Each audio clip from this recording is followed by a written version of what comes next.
Hey guys, and welcome to another video. We are going to be talking today about more attacking chess, attacking games, everything related to attacking the enemy's king and sacrificing stuff and basically having lots of fun. So the game today, once again, very true to my tradition, is a very unknown game, probably never published anywhere, probably not getting like millions views of attention in some places. So this is with the white pieces, Grandmaster Nick de Firiman, which was at the 90s and the 80s pretty strong player, and with the black pieces Mr.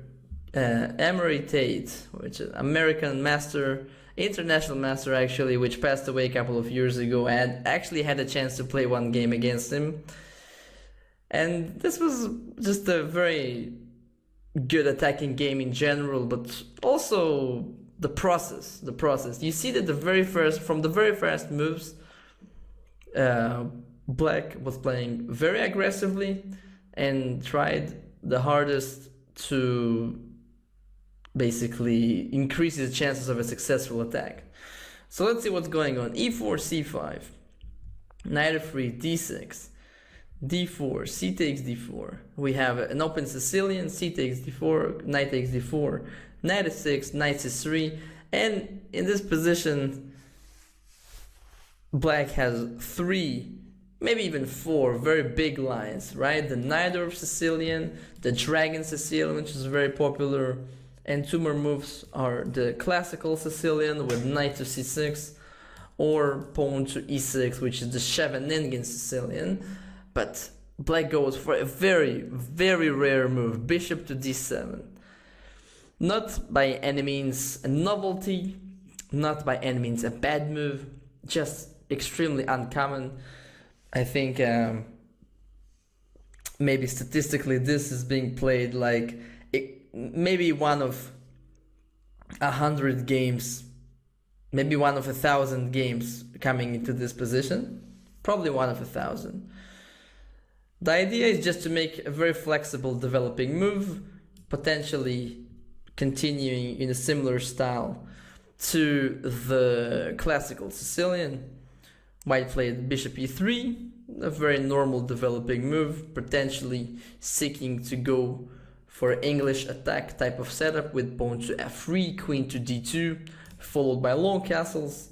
But the player with the black pieces did not want to allow white to easily consolidate. He played the move knight to g4, immediately asking the question to the white bishop, usually a very important piece in such positions, which you don't want to give up. So white was forced to play bishop to g5, pawn to h6, bishop to h4, and now starts a very aggressive plan of going g5, followed by bishop to g7.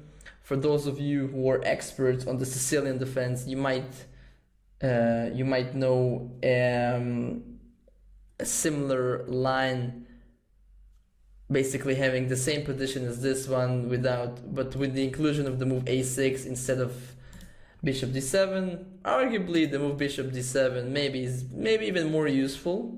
You know, at the end of the day, it's a developing move. Preparing knight c6. So h3 was played, knight e5, and bishop e2. Nothing special so far. Knight b to c6, attacking the white knight on d4. This is actually a very big threat right now. So for example, if white plays a simple move like short castles, black just wins material with the move knight takes d4, queen takes d4, knight f3 check, followed by bishop takes queen, where black just wins the game. So in this position, knight b3 is being played. And once again, you know, maybe in this position, since black already committed himself to the very aggressive setup of g5 and h6, there is basically no way back. You must continue to play aggressively. So black plays h5, with the intention to start a pawn storm on the king side. Pawn to f3 is being played, and h4. Bishop to f2, And in this position, black already made some nice progress on the king side. Those 2 pawns on h4 and g5 provide him with some space advantage on the king side, which means that he has some nice squares to aim for his pieces, especially this square on f4. Pay attention to it. Very quickly, black is going to enjoy immensely this square. So he plays knight to g6. 2 ideas there. One of them is just to maneuver the knight into the very juicy f4 square, but also to clear up the long diagonal for the bishop, potentially also putting the bishop on e5 in case black wants to increase his attacking chances on the king side of the board. White goes short castles, which is a very provocative move. Provocative in a sense that it kind of walks right into black's attack, kind of saying to him, you know what, let me show you, show me what you got. I don't believe your attack.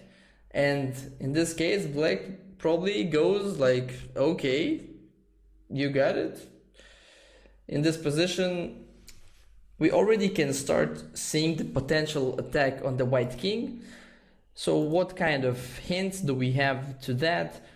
One of them is the fact that, as the arrow suggests, the black bishop is already pointing towards the white king, ready to sacrifice itself on the h3 pawn in case he wants to checkmate. Second thing, which is also very important, is the fact that the black knight is ready to jump at any point to the f4 square to support black's attack. It's a very good outpost.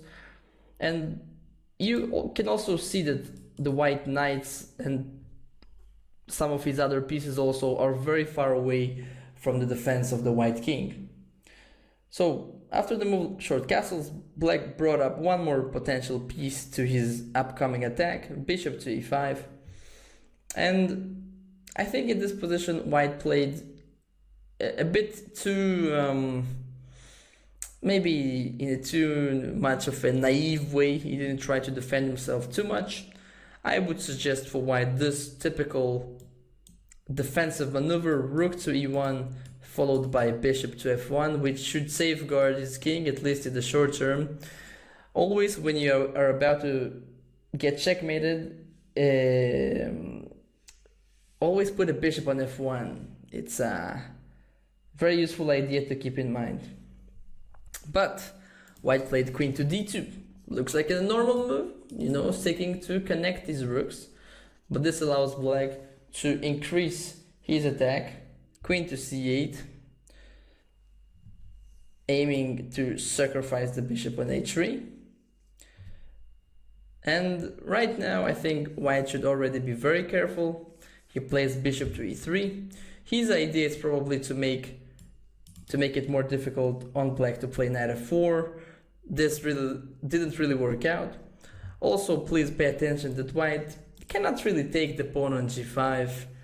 It's a legal move, but it only helps black to open up more and more lines towards the white king on g1. Not a very recommended pawn, like a poison pawn. So bishop e3, and in this position, probably the simplest would be just to continue the attack with knight f4, but black has another idea in mind. He played bishop to f4. He wanted to lure white into exchanging bishops, after which the knight can be very solidly positioned on f4. And finally, white played this move, rook to e1, which I really think should have been played long ago, once again enabling the bishop to move into f1. Knight c to e5. One more piece of blacks is starting to look towards the white king. So already black has this concentration of pieces looking at the black king. So in this position, white played the move knight to d4, which I believe is a good move, but once again, probably it's a bit kind of too late already. I think he played a bit too naively the last couple of moves, allowed black to develop a very strong attack already. But still, knight d4 is a good defensive move, bringing up the reserves towards the defense of his king. And now, since the black pieces are optimally positioned, black goes with the kind of typical sacrifice. Bishop takes h3, signaling the beginning of black's attack. Now, white basically has to accept the challenge, otherwise he just lost the pawn for nothing. Pawn takes h3, queen takes h3. Already some ideas of queen h2 are in the air. White found a clever intermediate move, bishop b5 check. At this point, black is not worried at all about losing his right to castle. He plays the move king to f8. He didn't plan to castle anyways, since he's focusing on the attack. And now probably comes the final losing move for white. He took an f4, which allowed the black knight to settle in this perfect square on f4. Definitely should have played the move such as queen g2, after which he offers black to exchange queens, which dramatically decreases his attacking chances. Black would be forced to go back with his queen somewhere, and it's gonna be a completely different story. Bishop takes f4 is a big blunder by white. It allows black to settle in with the knight on f4. And in this position, I think there is already no way back for white, with those two knights sitting on e5 and on f4 together with the black queen. I think it's already too late. Rook f1 is played, trying to defend the pawn on f3. And with this clever move a6, black is gonna make sure that the white bishop has to go into a very awkward square. Bishop d3 is played, queen g3 check, king h1, pawn to h3. One more unit come straight into the attack. And the idea of this move is going to be clear very, very soon. White plays rook to g1, which allows black to finish the game in a very stylish way. Queen g2 check, with a great point of opening up black's h-file. Rook takes g2. If queen takes g2, by the way, that would be an instant checkmate, right? So rook takes g2 is the only move. H takes g2 check, king g1, rook h1 check, king f2, and simply rook takes rook on a1. From a material point of view, white is black is already doing quite okay, but mainly it's about the option of putting a new queen on g1. So white was forced to play this move in order to cut off black's rook from supporting pawn advancement. And after the very quiet move, king to g7, black is ready now to develop his final piece into the game. His rook from a8 to h8, potentially also to h1, which led to a very quick victory by black. Knight e2, trying to exchange some pieces. Rook c8, also possible was rook to h8. And after a couple of more moves, knight g1, rook h8, rook h1, black won very, very quickly. The game was over soon. White couldn't handle the fact that both of his knights are kind of stuck in their places, and the pawn on g2 has to be constantly contained. White resigned within the next couple of moves. So really hope you enjoyed this very quick and nice attacking game. Very much unpopular, not a very famous game. Maybe it would be right now, who knows. Anyways, I really hoped you enjoyed this video and this game as I did. It was a really nice example of a slow build-up of an attack on the king side. We had a very kind of slow burning attack in this game, very typical of the style of those players. and hope to see you guys in the next videos. It was a pleasure once again to see you. So I was International Master of Givon. Take care.